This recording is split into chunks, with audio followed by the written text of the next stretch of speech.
But and I thank you. I see you have sunken your teeth and thoughts into trying to make sense of the current statement, that's the monetary policy statement from the Reserve Bank of Zimbabwe. And you have taken us back to Gono economics, a man I know very well indeed and interacted with when we broke the story of how Zimbabwe's inflation was being fueled by the printing of more money. But I wanted you to give you a chance first just to sum up for us what you think this monetary policy statement document is trying to do.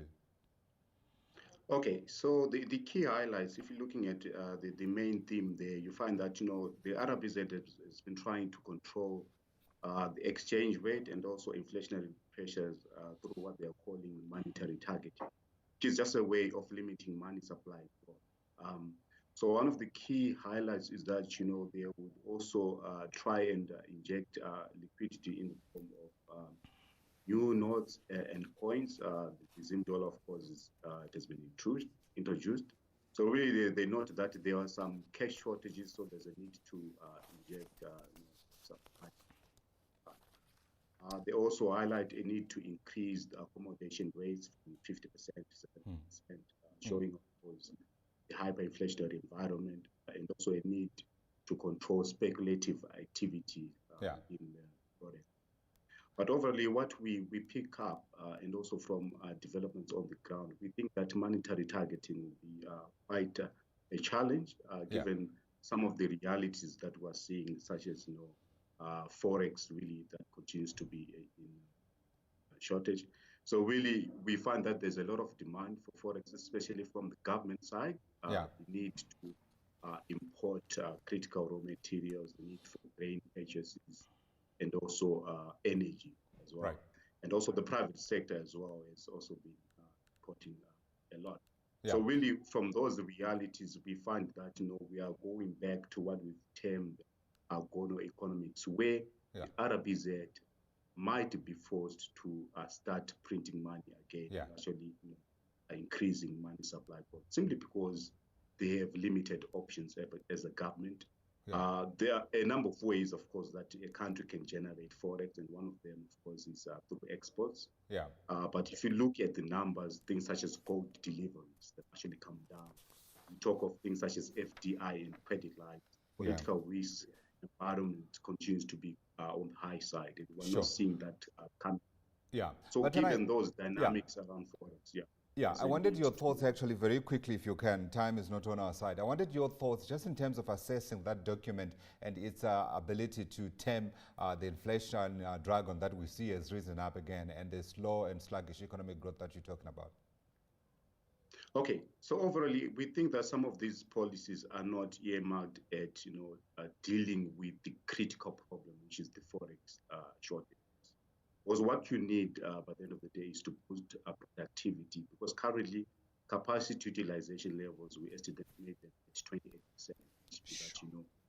That you can't really run an economy at that level, and also there's always that propensity to import.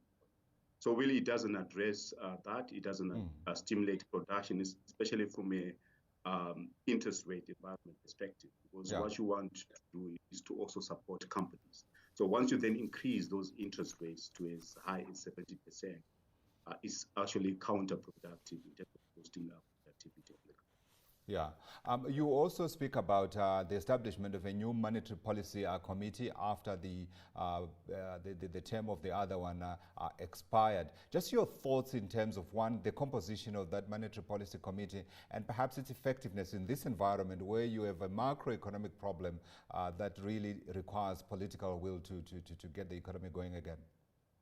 Okay, for us, it's not really about committees, that is what it does, or also the composition. It's really about the institutional design of the RBZ itself. Right. We feel that, one, there's need for political independence. I think central banks that are a bit independent from politics actually are quite effective in terms of inflation targeting. And also we've seen that, RBZ also has not done well, especially around, communication and boosting confidence in terms of just communicating critical economic data such as interest rates and also inflation.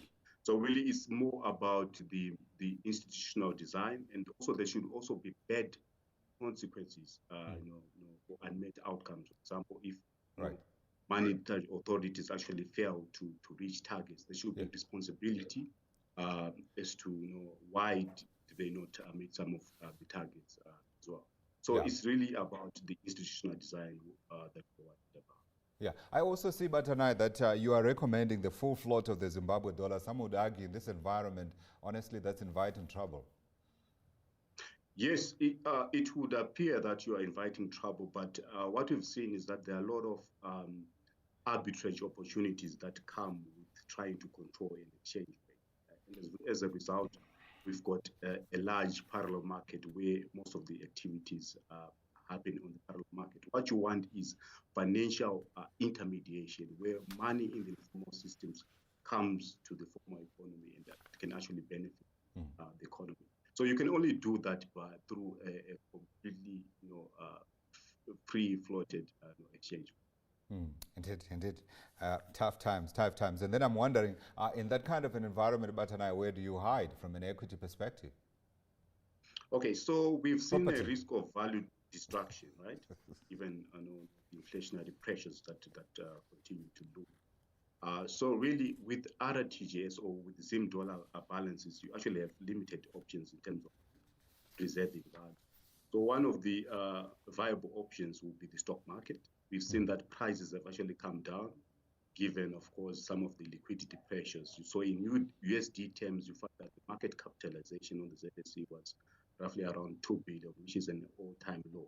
So we saw that some of the counters that are well managed are actually looking quite attractive. We like exporting businesses, companies that have a regional exposure, your companies such as Sidco International, Padenga, and Ariston. Those are the places where we think investors can play for now.